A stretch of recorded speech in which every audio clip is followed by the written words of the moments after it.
Hey guys, in this video I'm going to be talking about the very first steps you need to take in mobile development applications. So you see those like apps in the App Store on Google Play before you even start developing or coding them or anything, before you go into Xcode or any of that. So the very first thing you need is an idea. So everyone's like, oh, I have this iPhone app idea, or oh, I have this idea. And do you know how many people have hit me up trying to get me to code their apps? Many people, okay? But I don't really like work with people on that. I just kind of do my own apps. But anyway, so you need an idea. So what happens a lot of times is that someone will think of an idea because I haven't seen that idea get big at all, and they'll be like, oh, no one's done it before, and then they don't even search for it on the App Store. But what you need to do is search for it on the App Store. Not only do you need to search for it on the App Store, you need to look for it on the web. I've actually had ideas where I looked all over the App Store and the web and still could not find it, and then someone would be like, oh yeah, you know, isn't someone doing an app like that? And then, they'll be like, oh no, I don't know the name of that app. And then you can't even find the app. And then later on, you'll realize that it has been done because your friend forgot the name of the app. Or sometimes your friend is wrong and I think they've seen an app like that when no one's even done an app like that. That's happened before too. So, and then someone else will do the idea when you should have done your idea. So, yeah, and then really make sure you do really good research. And so and then once you do your research, think about like, oh, how can I iterate my idea? What are the things I can change? Is this idea worth pursuing? Should I work on a different idea? What can I change? Like, how can I innovate this idea? Stuff like that. Like, why would people even use my app? What benefit does it give to them? Is it entertainment? Is it solving a problem? Is it just fun? Like, are people lacking something? So I was like in this little like course at Caltech called ZAP when I was 16 years old in high school. And so what they wanted us to do is that they wanted us to do user interviews. So, but the thing is that when we did user interviews, they didn't want us talking about our idea at all, which honestly I don't really think helped me, because they don't want it to sound like a sales pitch to the person. So maybe I'm giving bad advice, I don't know, but it's like they want you to do these interviews, so you ask like people like, oh, what kind of problems do you have, like what happens daily that frustrate you, like those kind of questions. But you don't tell them at all about your idea. You're just trying to talk to people you think would be in your target market, who would have like potential people who would be in your target market for your app, like what kind of like struggles they go through on a daily basis.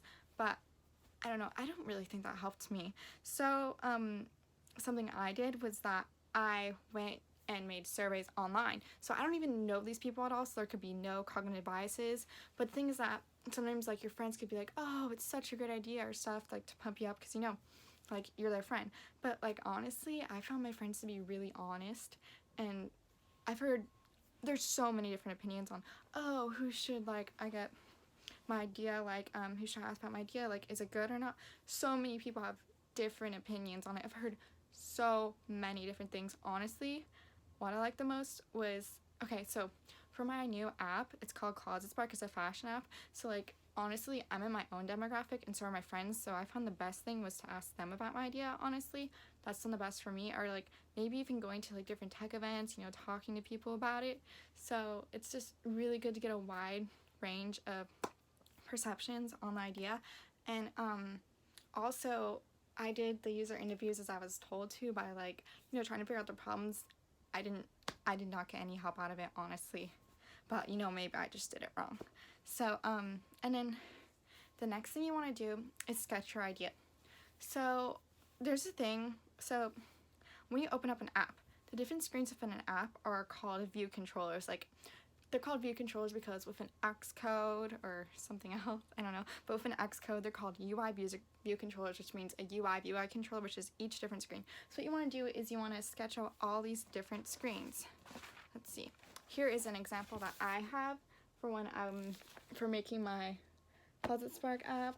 So like I have an add friends feature, so I draw everything and where everything would link to. So you really need to like lay that out.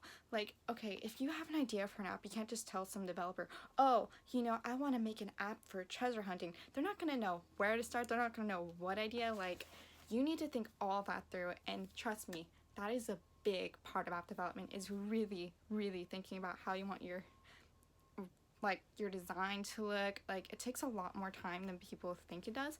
And okay, so actually I went to this AT&T hackathon when I was 18, and I kind of got ripped off at that hackathon. So what happened was that there's this guy there, and like I didn't have an idea at the time, and I was there with my friend, and then there are a couple other guys who are actually the same age as us who were in our group, and then this like older guy who's like in his 30s comes, and he's like, yeah, I have this idea. And then so he's like, oh, girls are better at design. So he has me literally design his whole layout of his app, okay? And then I do the whole design, I make it look really good. He doesn't show up the next day at the hackathon, and he ran off with the wireframe I created, but she got for free. And then so some guy there was telling me like, oh, like you should have copyrighted it and put your name by it, but like, I don't know. I mean, I was 18, so yeah. He never showed up the next day, and we weren't able to even enter into the competition for the hackathon. So that happened. So, you know, if there is any way someone can screw you over, oh, they will. Any way. Like, you cannot trust, like, it's really, really hard to find people you can actually fully trust, because I have been screwed over quite a few times before. You know, you think you can trust someone, oh, they have this, like, lovable personality, they seem like such a people person. No, but there are trustworthy people who are like that, but, you know, like, these people, they're, like, some really manipulative people who will screw you over. They don't care about you. They're probably known as sociopaths. Just saying that, watch out. You cannot trust, like, pretty much can't trust most people, but then it's weird because you have to give some kind of trust. So, you know, like, you gotta trust that, like, someone's not gonna run you over when you're walking the street at times. Anyways, okay, back to app development. So once you sketch your idea, you know, you want to make a business model. So a business model, I could make another video about this, but you know, you have different sections. You have your value proposition, you have your wait, I actually have a book called the Business Model Canvas right here. This is what I use. But yeah, you have your value proposition, you have your revenue streams, and revenue streams are very important. If you create a freemium app, you're going to need some kind of like ways to make money. I don't know if it's ads or anything. So what I'm doing on my apps, I do the freemium model where like I make money in other ways so people don't have to buy the app to download it. But yeah, this is what I use. This is pretty standard. You can find like so many templates online you can just download and stuff. This is what I use. But yeah, revenue streams are very important. If your company does not have any revenue or profit, it's gonna fail. Okay? So, and the next thing you need to do is create a wireframe of your idea. So essentially, like, you can go into Photoshop. What I use personally is I use Sketch. Maybe you could even use Canva, actually. So that's a free thing you can use online. You can maybe even use that. But you want to make all your different designs.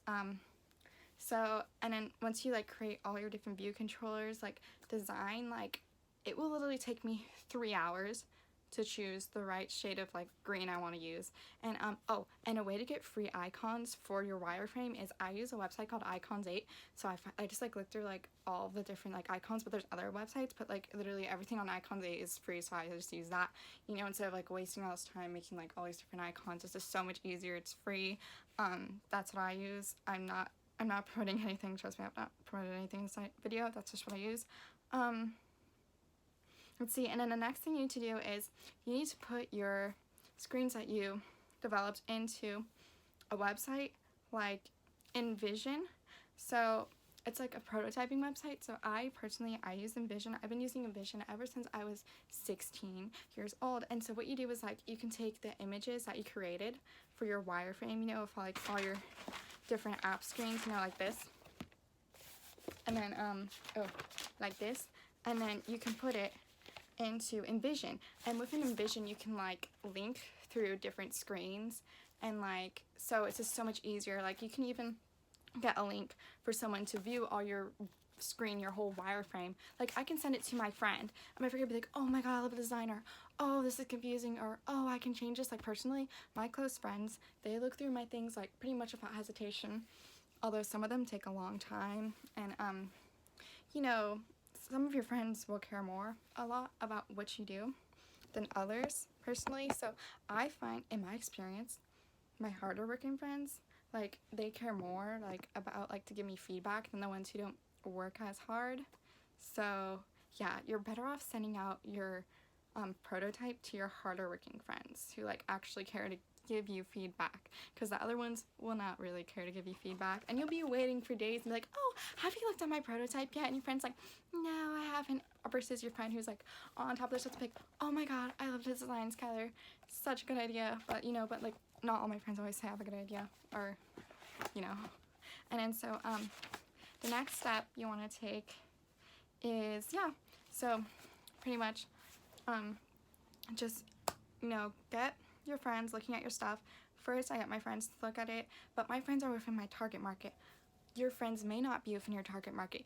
You really just need to go out and meet people within your target market. I feel that meeting people face to face is the best, because when you meet them face to face, you see their reactions, you see if they're really into it. Like, if they're like, the more enthusiasm someone gives you, the better your idea. That's what I've learned through, you know, going to all these different events and stuff. So, I mean, so if like some random person loves your idea, and like, no, the thing is that sometimes random people say they love your idea just to get you to like them. That can happen too. So be aware of that. There's some kind of like biasness that people have, or like, oh, I want this person to like me, so I'm just gonna tell them that I like this idea, you know, or like if a guy is into you, or like a girl, like, you know, I've told guys about my ideas and they'll just act like they like my idea because they want to date me, even though they don't like my idea. So be aware of that. There are so many different biases that can happen, like when telling people your idea. You know, so, and just because one person says they hate your idea doesn't mean it's actually a bad idea. They just may not be within your target market. Because with my new fashion app, there's so many, like, I know it's meant for girls, okay? But then someone's like, you don't just go around saying that it's meant for girls, because then you throw away half of your market. But like, really, it's a fashion app. It looks really girly and cute. Because anytime I tell a man about it, he's like, he doesn't understand the point. Like, oh, why would anyone use this? Or like, you know, like a man who probably isn't like fashionable. But anytime I tell a girl, they're like, I love it. It's such a good idea. It's so cute. I love the design. So just because someone who's outside your target market doesn't like your idea doesn't mean you should give up on your idea. Which I think kind of happened to me on one of my biotech band's ideas. So I don't know. Maybe I'll go back to it. But yeah. So I hope this video helped you. Stay tuned for more.